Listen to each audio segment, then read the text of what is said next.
Hello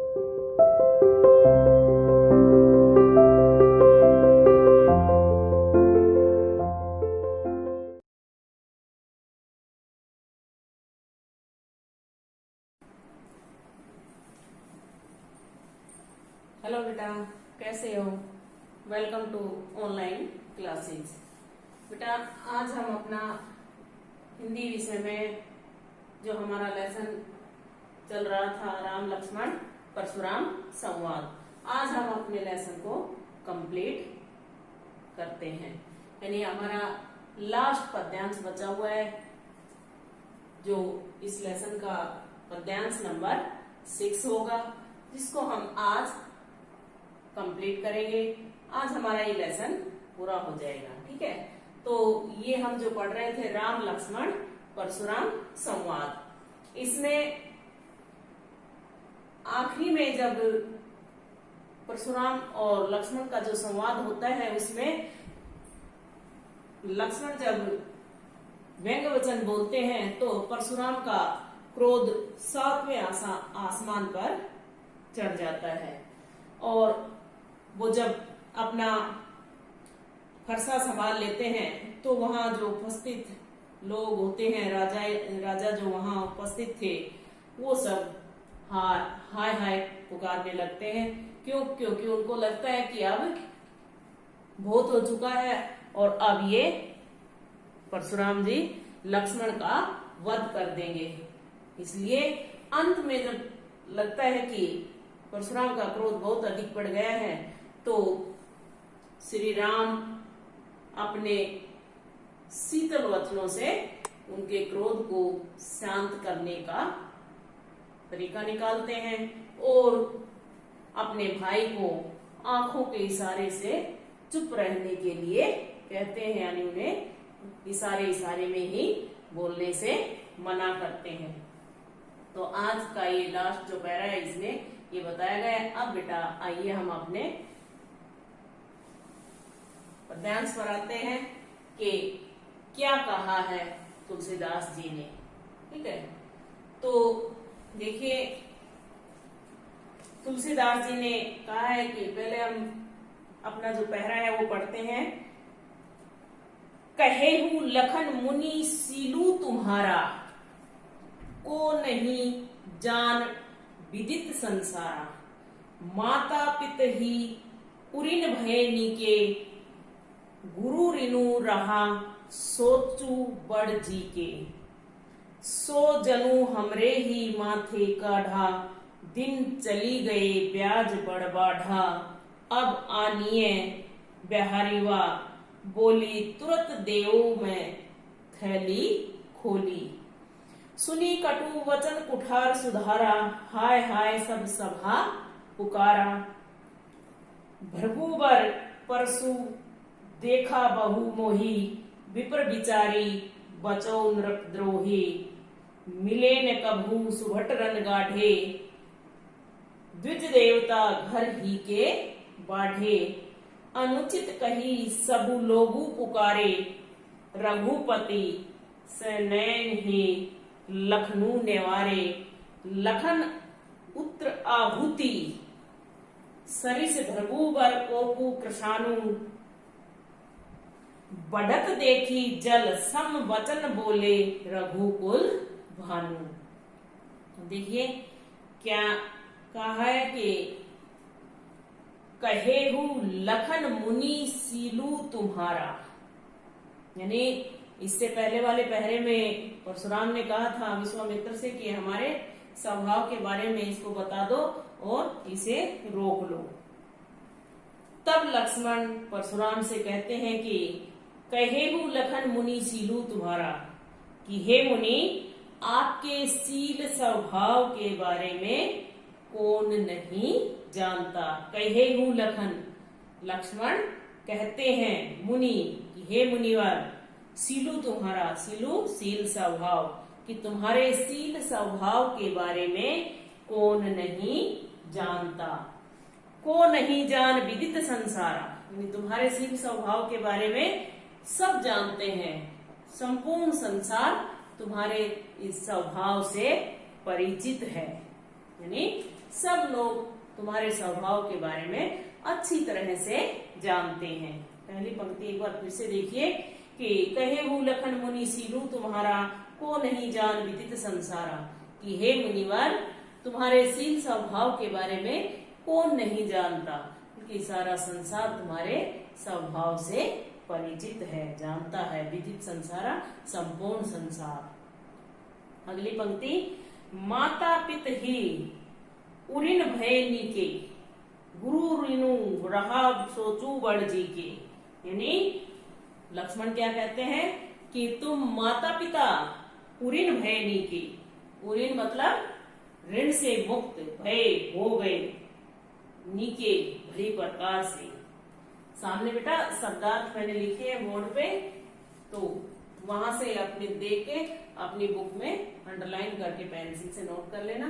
तो कहता है कि माता पिता उरिन, उरिन ऋण से मुक्त होना, भय हो गए, नीके अच्छी तरह से, भली प्रकार से, अच्छी प्रकार से। कहता है गुरु ऋण रहा सोचू बड़ जी के, जी हृदय। कहता है कि तुम माता पिता के ऋण से तो अच्छी प्रकार से, भली प्रकार से ऋण हो चुके हो, और अब क्या, अब गुरु का ऋण शेष बचा है, और उसी के बारे में तुम्हारे मन में चिंता हो रही है। यानी माता पिता का ऋण तो तुम उतार चुके हो, अब गुरु का ऋण बचा है, और उसी को सोचकर तुम चिंतित हो, तुम्हारे मन में चिंता है। जी का मतलब होता है हृदय, मन, सोचू, चिंता। गुरु ऋणु, गुरु ऋणु, गुरु ऋणु गुरु का ऋण, ठीक है, ऋण होता है कर्ज। अगली पंक्ति है, सो जनु हमरे ही माथे काढ़ा, दिन चली गए ब्याज बढ़वाता। अब क्या कहता है लक्ष्मण कि जो गुरु का ऋण जो बचा है वो तुम शायद हमारे माथे काटना चाहते हो, अर्थात मुझे मारकर गुरु के ऋण से उऋण होना चाहते हो, यानी गुरु के ऋण को उतारना चाहते हो। क्यों? क्योंकि भाई दिन भी बहुत हो गए हैं और बहुत दिन हो गए हैं, तो इसलिए उनका उसका ब्याज भी बढ़ गया है। दिन चली गई यानी बहुत दिन हो चुके हैं, ब्याज बढ़ बढ़ा और ब्याज बढ़ गया होगा। लक्ष्मण फिर उनको छेड़ देते हैं बीच में ही, तो वो फिर क्रोधित हो जाते हैं। कहता है कि तुम गुरु के ऋण को हमारे माथे काटना चाहते हो, अर्थात मुझे मारकर गुरु के ऋण से उऋण होना चाहते हो। क्यों? क्योंकि बहुत दिन हो चुके हैं गुरु के ऋण को चढ़े हुए, इसलिए उसका ब्याज भी बढ़ गया होगा। अब लक्ष्मण क्या कहते हैं, अब आनिए, आनिए कौन है? लाओ, बिहारीवा, बिहारीवा होता है जो हिसाब किताब करता है, मुनीम, ठीक है। तो कहता है कि मुनीम को बुला लाओ, जो हिसाब किताब करने वाला, जैसे दुकानों पे होता है ऐसे ही कहता है कि जो हिसाब किताब रखने वाला है उसे बुला कर ले आओ। तुरंत देऊ मैं थैली खोली, यानी मैं शीघ्र ही थैली खोलकर उनका हिसाब चुकता कर दूंगा, यानी उस हिसाब किताब करने वाले को बुलाकर ले आओ, मैं शीघ्र ही थैली खोलकर उनका कर्ज चुकता कर दूंगा। सुनी कटु वचन कुठार सुधारा। अब फिर लक्ष्मण के ये कठोर वचन सुनकर परशुराम ने अपना फरसा संभाल लिया। हाय हाय सब सभा पुकारा। और जैसे ही परशुराम ने अपना फरसा संभाला, पूरी सभा में हाहाकार मच गया। क्यों? क्योंकि उनको लग रहा था कि अब तो अति हो चुकी है और अब परशुराम का क्रोध बहुत अधिक बढ़ चुका है, अब ये इसे मारे बगैर नहीं छोड़ेंगे, इसलिए वो पूरी सभा में हाहाकार मच गया। भृगुबर परसु देखा बाहु मोही, विप्र विचारी बचो नृपद्रोही। लेकिन लक्ष्मण फिर कहाँ चुप रहने वाले थे, उन्होंने फिर कह दिया भृगुबर कि हे भृगुपुत्र, परसु देखा बहु मोही, कि तुम बार बार मुझे फरसा दिखा रहे हो, विप्र विचारी बचो नरकद्रोही। विप्र विचारी, विप्र होता है ब्राह्मण, विचारी सोचकर समझकर, बचो बचा रहा हूँ नरकद्रोही कि हे राजाओं के शत्रु, मैं आपको ब्राह्मण समझकर कि हे भगवान परशुराम, आप मुझे बार बार अपना भरोसा दिखा रहे हो और मैं आपको ब्राह्मण समझकर बार बार आपसे लड़ने से बच रहा हूं। लेकिन मिले न कभू सुभट रणगाढ़े। सुभट का मतलब क्या होता है? वीर योद्धा। कि तुम्हें कभी रणभूमि में वीर योद्धा नहीं मिले हैं, अर्थात तुम्हारा रणभूमि में वीर योद्धाओं से सामना नहीं हुआ है।